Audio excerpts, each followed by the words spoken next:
Students are back in class this week after spring break. For some children, returning to school has been painful.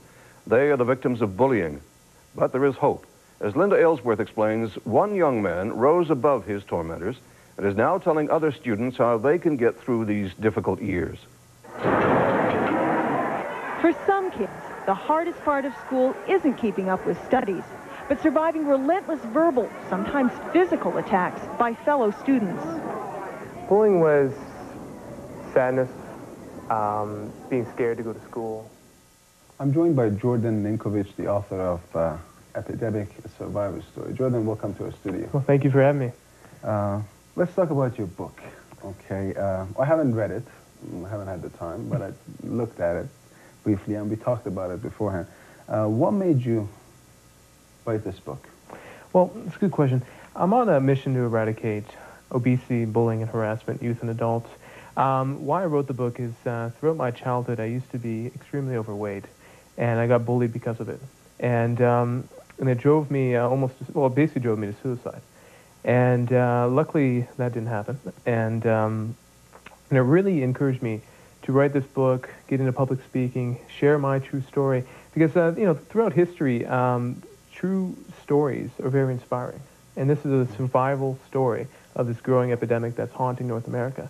And today's youth really need an inspiring, uplifting story, and that's what the book's all about. How old are you? I'm only 24. You're quite young to write a book. I am, yeah. Big topic. Yeah. So it comes from personal experience. Personal experience, yes, and knowledge that I've gathered, and research as well. Well, just looking at you is an inspiration because you don't look like you could be bullied. Yeah, I know. I know, and that's what a lot of the teachers said as well.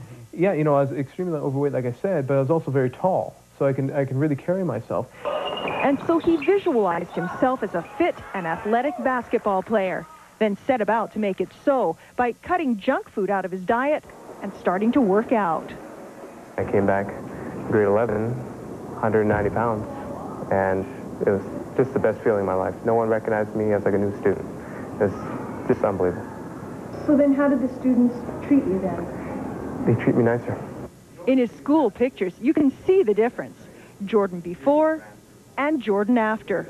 But the change went beyond weight. Look at his head. It's held high, really high. Bullying, that was 9-10 years ago. And the bullying was very physical as well, even though I was big. So even smaller people and people the same size as me pushed me around.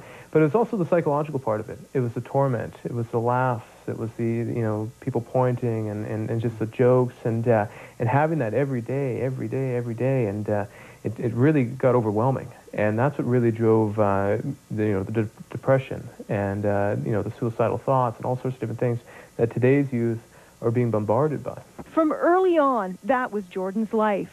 He was overweight and always figured that was why the kids picked on him. I was the big kid in class, and everyone bugged the big kid. Everything revolved around me, either if it was food or when I walked or what I did or how I looked. Just it seemed like the whole world revolved around me, but in a negative way.